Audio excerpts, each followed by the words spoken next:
What is going on, guys? Welcome back to the Dippin Diesel channel. Today we're going to be trying to start this wrecked Cummins. You guys know the OG second gen that I started my channel out with. Well, a couple weeks ago it was totaled. If you guys haven't seen any of the last videos, go check them out to see all the damages. You will see some of it in this video, but I already did take apart the front end, take off most of the damaged things that were on this truck. But if you guys want to go see the total damage, hit the link down below and check out the other video after this video. But like I said, today we're gonna be trying to start this thing up. We have to do a couple things before we go ahead and start. We have to go ahead and throw the oil cooler, the transmission cooler back on, because when I start this truck up, I don't want any oil shooting out of the lines. Just a precaution. And then we might have to tidy up a couple other things. I'm not sure yet. But I wanted to mention, since I don't know if you guys sticked around to the end of last video, but I mentioned that the reason why me and Caleb aren't posting as much is because he started a new business and I'm working with him. And we've been working long hours. He has a full-time job and I am actually employed full-time with him now. So the reason why we haven't been posting is because we've been spending a lot of time building up that business, and yeah, that's pretty much it. So YouTube is going to be kind of part-time for now. That job takes a lot of work and a lot of time. That's the reason why we haven't been posting, but I'll try to post as much as I can. Let's go ahead, try to start this baby up. I don't know if the batteries are charged. I don't know if they're going to hold a charge.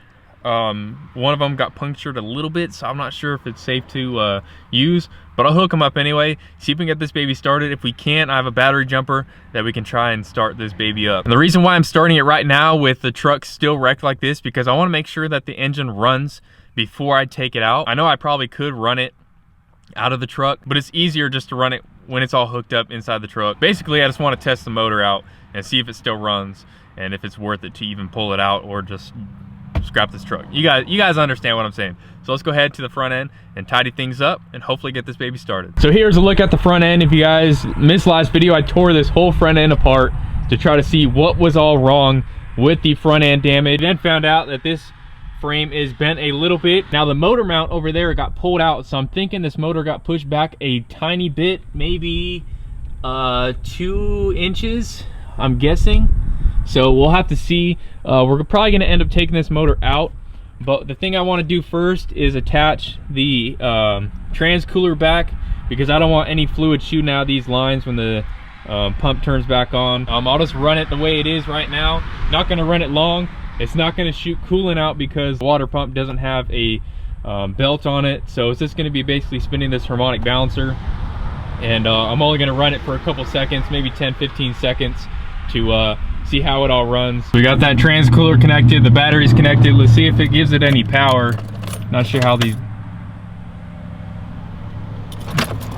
I'm missing a couple ground. All right, with these batteries right here, got the voltmeter out,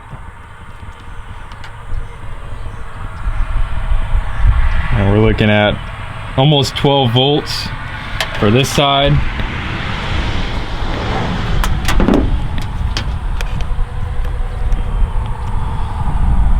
And almost 12 volts for this side. So the batteries are good enough to at least get it to crank, but we have to find where the ground issue is, because I took all this stuff apart and I may have taken a ground off that I didn't know. The only 2 grounds that I know of are this one right here, which is probably not a good ground. I probably should attach this to wherever it's supposed to go. I'm not sure where it went. And then this ground right here, I'll probably get the original bolt for it and then just put it back in right there for that ground. And those are the only 2 grounds that I know of that I disconnected. So we should be able to start this baby up once I fix these grounds. All right, that's good. We got power. We're only looking at about 10 volts of power. So let's see if it'll start.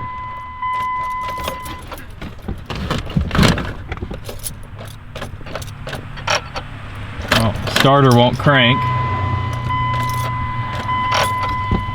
Let's try it in neutral and see. No. It freaking got shoved in a 4-wheel drive. I'll take this out of 4-wheel drive if I can. If it will let me. Or not.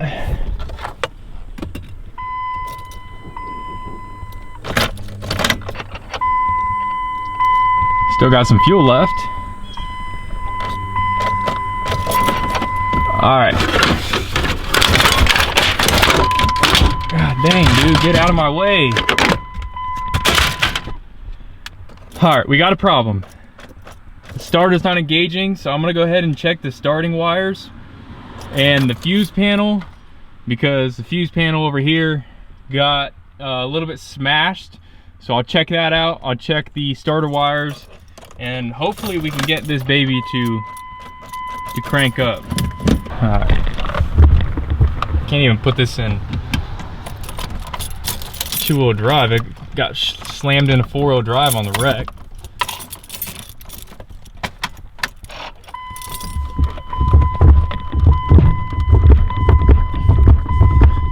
Transfer case might be busted. Well, that's neutral right there. Truck's in neutral.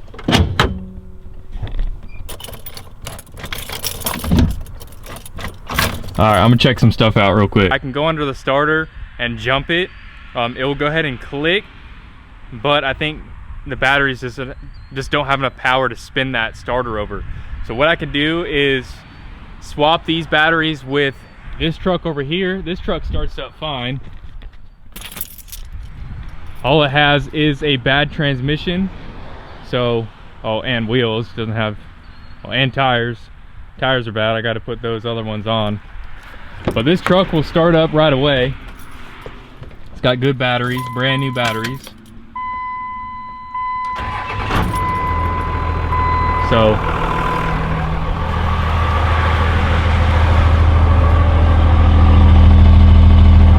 this one is good.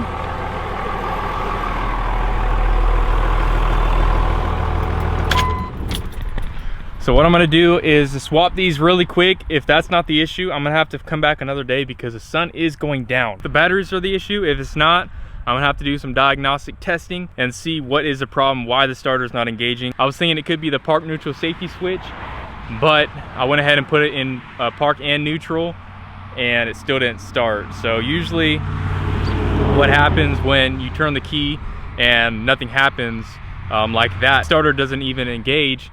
Most of the time it needs to be in park or neutral. Sometimes it gets stuck in reverse, which this truck has before, but I put it in park and neutral and still won't start. The guy started at the junkyard, so I'm thinking this could be a battery issue. So let's go ahead and take these puppies out of here. If this doesn't work, then I'll come back another day and figure it out. But got more voltage and nothing. You know, if I had an antenna, but at least the radio still works.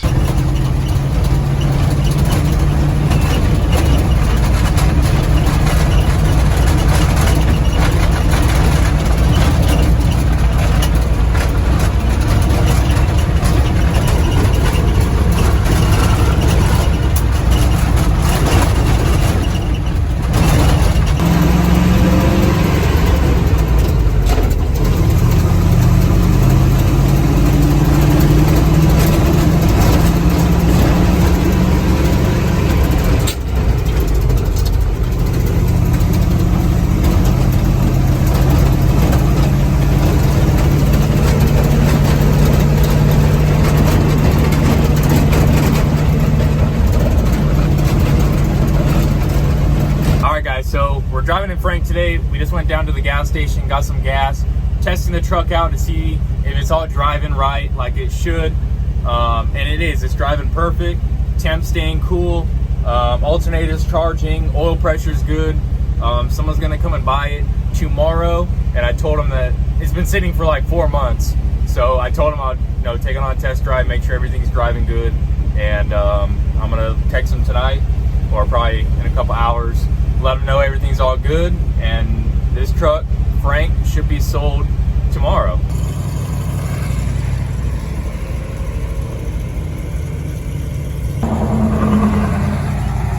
There she goes.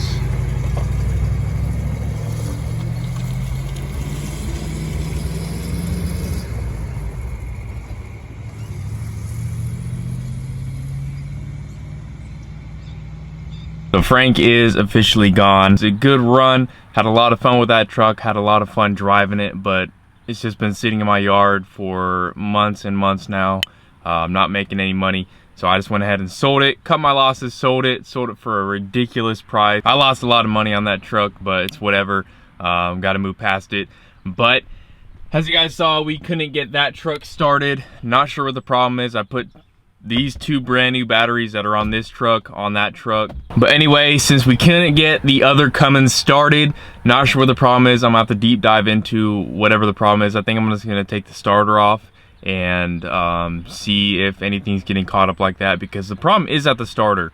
I can go ahead and touch the starter with a screwdriver, it clicks, and nothing else happens. The truck was cranking at the tow yard where the people that towed the truck after the accident. I went down there to get some stuff out of the truck, and the guy actually cranked it up. It didn't start, but he was able to crank it. We'll have to deal with that truck another day. But what I want to do now is this truck, this other Cummins, I want to check on the transmission, because we've been meaning to do that for a while now. And what I'm going to do is basically look at how much transmission fluid's in there. I'm going to drop the pan, look at the filter. I have a brand new filter in the house, so if everything looks good from in there, I may adjust the bands as well. We'll look at the transmission, see what's going on, and hopefully, you know, it's a simple fix why this transmission is not acting how it should. If you guys missed that video, it was taking about 2,500, 3,000 RPMs to even move the truck. It wasn't slipping, but it just wasn't holding any power. So let's head underneath the truck, drop that transmission pan. I added 1 quart of oil in there. So basically, if there's only 1 quart or 2 quarts, you know, I added 1 quart. So that's how we know that the transmission was low. But without further ado, let's go ahead and look at this transmission. So pretty much this is all that came out of the transmission. This looks a little bit darker because I had some motor oil in there, but the fluid looks good. Like I said, I added 1 quart to this, so I'm guessing this is maybe 2.5, maybe 3 quarts of oil. Maybe not even that, maybe even less, but I'm not sure how much oil this holds, the pan, but that is all the oil. I'm gonna dump this out and see if there's any metal shavings in here. But the transmission up under there looked pretty good, so I don't know. So looks like we found our issue. That's not supposed to be there.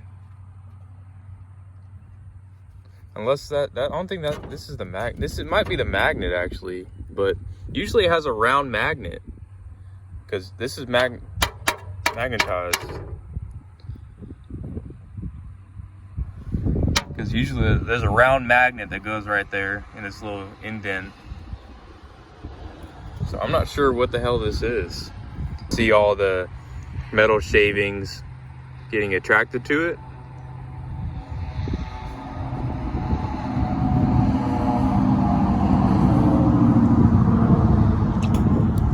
But it also looked like it's broken off of something under there in the transmission. So I'm gonna have to look up under there right now and see if I see anything that's broken. I don't want to stick my head under there right now because it was still draining out, but that's the only piece of metal that's in the transmission pan. And it was right here where the magnet usually is, so that's why I'm guessing that this is the magnet that they use to catch any shavings. All right guys, it's been probably about a week since I last recorded. From the last clips you guys saw, I've been really busy. But to recap on everything that I did this week, I didn't really film a lot of stuff this week as I was doing it. But I did clean up the truck a little bit. I wanted to get it looking nice. I had a whole bunch of stuff in here that did not need to be in here. So I went ahead and cleaned this whole thing up. Also, another thing that you guys didn't see was I went ahead and put the 22x14s back on the 2-wheel drive. And I put the other tires on the lifted one. And this thing is looking super sad. With these flat tires, man. I bought tires for this truck and they ended up not working. The beads don't want to set, so I can't use those tires. I only paid 50 bucks for all 4 of them, so it's not really a big loss. But those were the tires that were supposed to be on this truck. but I went ahead and threw the 22x14s on this truck just so I can even drive with that. But as you can see right here, the drive shaft is removed, and that is because the transmission is removed. So I went ahead, I did it at night because I've been working during the day, so I can't really film anything during the day, so it has to be at night when I do stuff. And I went ahead and pulled the transmission out. It took me about 5 hours. It was my first time ever pulling a transmission out. So here is the transmission from the two-wheel drive truck. It is out. I went ahead, you guys saw that I replaced the transmission fluid and tried driving it. I didn't really try driving it, I don't know. I can't even remember what I filmed, but I tried moving it. It was in that spot right there, and I moved it to right there, and I went ahead and pulled the transmission out. It still wasn't shifting. It wasn't really low on transmission fluid. I'm guessing the clutches in the transmission are bad, so I went ahead and ordered a rebuild kit. It should be here tomorrow. Not sure when I'm gonna have time to rebuild this transmission. I'm probably gonna go ahead and take it to the twins, and we're gonna go ahead and rebuild it. I'm gonna have to see when they're available to even help me with this thing. Should be driving super soon. Hopefully in the next couple weeks. I still have to get a couple more things. Something that you guys did not see was I went ahead and picked up a sport bumper for this two-wheel drive truck. This truck is like the definition of a shitbox. I got a red sport bumper, a black hood, no grill, 22x14s, freaking no bed on there. And I do need to put the bed back on. That's one thing I really need to do. But for the most part, this truck should be driving here soon. A lot of the stuff is just cosmetic. I really haven't taken this truck for an official drive yet. I've only driven around my yard, and it didn't want to move really, so that's why I pulled the transmission out if you guys are new. But anyway, that's a lot of stuff that happened this week. Still haven't even looked at this truck yet. You guys saw that I tried starting it. Something's up with the starter. Gonna have to find time to look at this truck and do something about that. But I am probably gonna be taking off all the performance parts off of this truck, unfortunately, and throwing them on this truck, because this truck's not damaged, it's not wrecked. This truck is totaled. So there's kind of no point in, I mean, there is kind of a point to rebuild this truck, but for right now, I'm probably just gonna be taking off, you know, the turbo, the quarter intake, the intake horn, just a lot of the performance parts. Maybe the injectors, or I'll just buy new injectors, because even with the 150 horsepower injectors in this truck, they are a little bit small for the turbo. So I kind of do need to get like 200 horsepower injectors. And since I did buy a rebuild kit for that truck, but that transmission over here, I kind of bought more than a stock rebuild kit, so it did cost a little bit more than a regular just rebuild kit. But anyway, I want to show you guys something. It is a dash cam. I'm not sponsored by these people. This is just something that I saw. Actually, one of my buddies had it on his truck back home, and I want to show you guys what this thing can do and what it's all about, because I think it's pretty cool. As soon as I saw that on his story, I was like, I had to have this thing because it is awesome. So it does have a front camera and a rear camera. I'm gonna go ahead and attach the battery. I still have to find a place for this camera right here. Once I put that bed back on, I'm gonna have to get a extension wire and extend this, because it only reaches this far. And I kind of want to put it either on the tailgate or somewhere right here, or I may just stick it up there. Not sure yet, but this is the place where it's gonna sit for the demonstration. So here is the dash cam. This is the rear view mirror. So that's just wherever the camera is pointed. Like I said, I have to readjust it back there when I put the bed back on. But you can actually have it where you can see the front camera. It's right here. So that's the front camera, and that's a rear view camera. So as you're driving, you can just go ahead and look right there and see right behind you. Here's kind of a better look at the rear view camera. It shows pretty much wherever the camera is. You can switch between the front camera and the back camera. It doesn't really show too much in this view, but if you have it like this, you can see a lot more cars behind you and stuff like that. Like I said, it is a dash cam, so everything's recording. It's gonna record the front view if you get in a front end accident. It's gonna record the back view if someone rear ends you, so it's gonna save you from an insurance claim with people saying it's your fault. I see a lot of people all the time where the person stops in front of them and then they just put it in reverse and roll back into them and then say that you, the person, hit the back of them. and if you have a dash cam, it'll catch everything. So I thought that was pretty cool. I had to buy it. I saw it on TikTok a couple times after I had already bought it, but once I saw my friend buy it and put it on his story, I was like, dude, that's so sick, I had to buy it. So it doesn't really cover the whole mirror, which really isn't a big deal to me, at least. I will have to run these wires. It does attach to the cigarette lighter, so what I'm going to do is just buy one of those cigarette lighter attachments that go to the battery, and then just tuck this under the dash and plug it into there so it's not plugged in right there. But it does have a battery in here, so when it's charging, when the truck is on, and then when the truck is off, it has a battery in there that's going to keep it running. I don't have an SD card in there right now. These don't have a ton of views when you have them separated like that, but if you have them like that, you can see a lot of stuff. When I get this truck driving, it's gonna be cool. I just had to have it, man. But I'll leave a link in the description below to this if you guys want to go pick it up. I think it was like $100. Not too much for a dash cam that looks like this. You can actually do a whole bunch of stuff on here. You can set parking mode, different resolutions and stuff like that, you know. But anyway, yeah, that's the new toy for the truck. So all in all, we're gonna get this two-wheel drive truck driving once we get that transmission rebuilt, and still have to buy some other stuff for this truck: headlights, grill mounting hardware, mounting bracket, hood latch stuff, and then take some stuff off of this truck. I'm probably gonna take the cold air intake and the intake horn first, not swapping the turbo yet, and put it on this truck. So you guys will see that in a later video. A lot of stuff happened in this video. Frank is gone. It's bittersweet. Wasn't really doing anything with it. Took a total loss on that thing, man. I sold it for super cheap, but it's going to a good home. The guy's going to use it on his farm for hay and then possibly grain or something. I don't know, cleaning out trailers. Who knows? It's going to go to a home that's actually going to be used. It was just sitting in my yard, not doing anything. The guy loves Dodges. His cousin actually has a bunch of old Power Wagons and stuff like that. First gens, I think he has like four first gens. So the guys love Dodges, and it's gonna go to a good home. So anyway, guys, thank you for watching. Stay tuned for more videos. We're gonna go ahead and rebuild that transmission when that rebuild kit comes in. Hopefully this weekend. I'm gonna call the twins up and see if they can do it either Friday or Saturday. I asked them how much they wanted to rebuild that transmission, and they said just bring it over and we'll drink a couple beers. Still probably gonna give them a couple $100 for their time. We should get that transmission rebuilt here soon.